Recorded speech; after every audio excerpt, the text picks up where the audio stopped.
There we are. Yeah. Well, anyway, my name is Art McConville, Nez Perce, Cayuse. Um, the real name of our people is Nimipu. It means the real people. I grew up pretty much on the Clearwater River and the Columbia River all my childhood because we didn't have a home. We lived on the river in camps and stuff. And my mother's family is from the Wallowas, from the Wallowa Lake area under Holocaust band, and my dad's from Looking Glasses band in Idaho. And we're non-treaty people, one of 5 tribes, 2 of 5 tribes, I guess. And I remember when I was a young child that no matter how deep the water was, you could see the bottom and count the rocks. And just really, really clear. And of course, you could drink the water any place, any river, any stream, creek, whatever, including the Columbia. And that was before the Dallas Dam, and I spent a lot of time at Celilo, at fishing grounds up there. And the water was, we were never allowed to go into Columbia at that time because the water was so turmoil. I mean, you look out there in the river, the Snake River was the same way, and it would just like it was boiling all the time.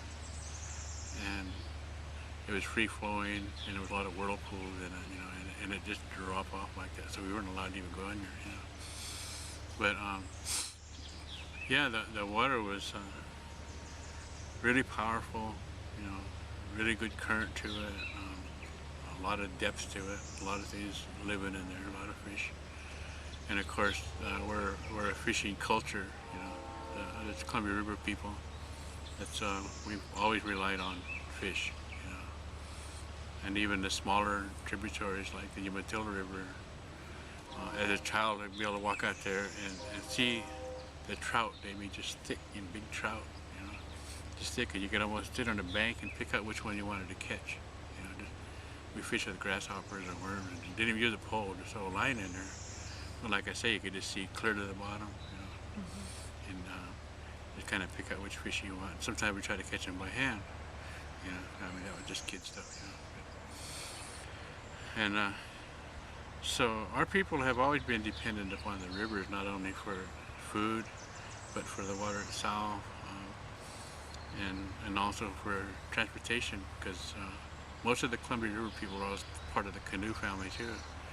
I mean, they had canoes that went clear up that way, And a couple of years ago, there was a 50-year celebration at Celilo.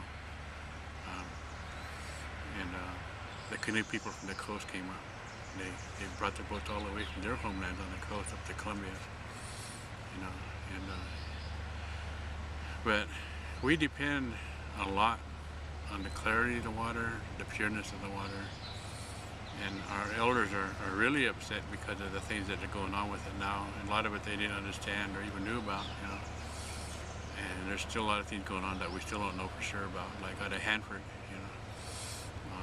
we know now, after years and years, of somebody finally telling us, that stuff's been in the water forever, and so we've been eating fish out of there all these years, and we still eat fish out of there, it's ceremonial fish, and then I hear about what's going on in the Willamette. It sounds like it's even worse than in Columbia, but I'm concerned about that because not only is it a food source, but it's also water that feeds everything else, because without water nothing would grow, nothing would live very long.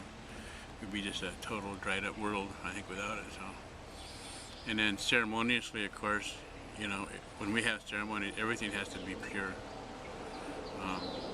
We don't like to use anything that even man has even looked upon, if possible, whether it's the tangible thing like roots and berries or herbs and stuff, or whether it's water, because to us, back home and even here, before we start anything, we have a glass of water, because then we recognize, we honor the water and its purity and its life-giving source, because we know that without it, we'd all die, And if there's things in it that we don't, that we don't need, and like we don't need most of the stuff that's in the air, or in water, or in the ground, or wherever it's at nowadays, but we've always depended on it so we can maintain that healthy life.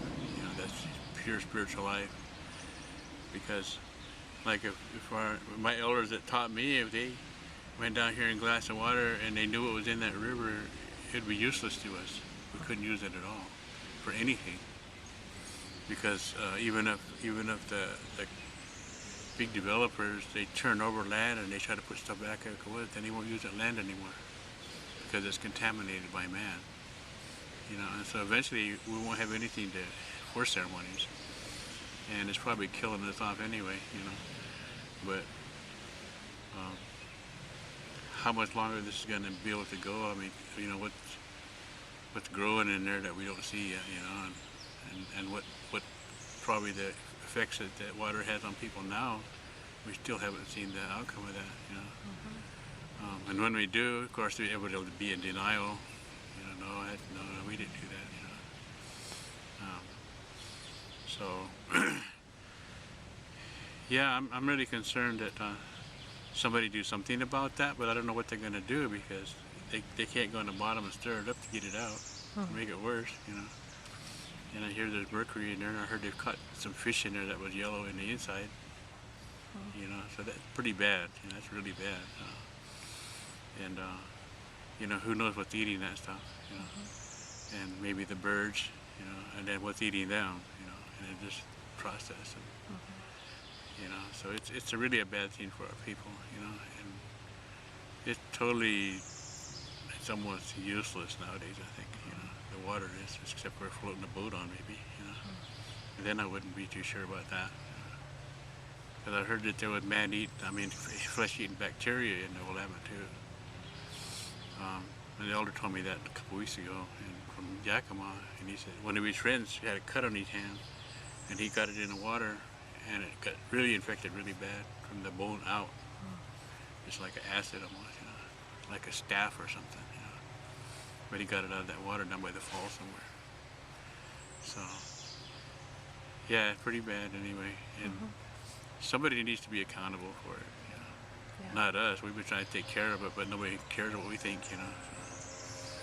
But so we're gonna start doing ceremonies on the river, you know, spiritual ceremonies everywhere, because it's just so overwhelming that we had to do something, you know, contribute.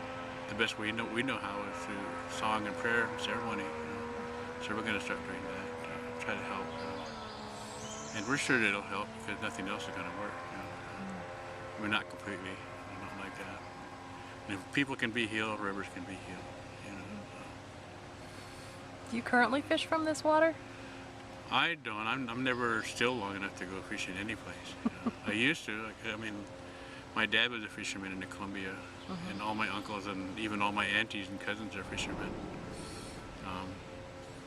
My part of the family out of the Yakima Valley, even the girls got their own boats and stuff, you know, and nets and stuff, and they all fish, and they still fish today. One of the girls had managed to not fish and got double masters a couple years ago, but she's probably the only one. Everybody else still fishing. You know? But she's kind of an activist, so you know she's probably going to help that way. So yeah. Good. On a positive.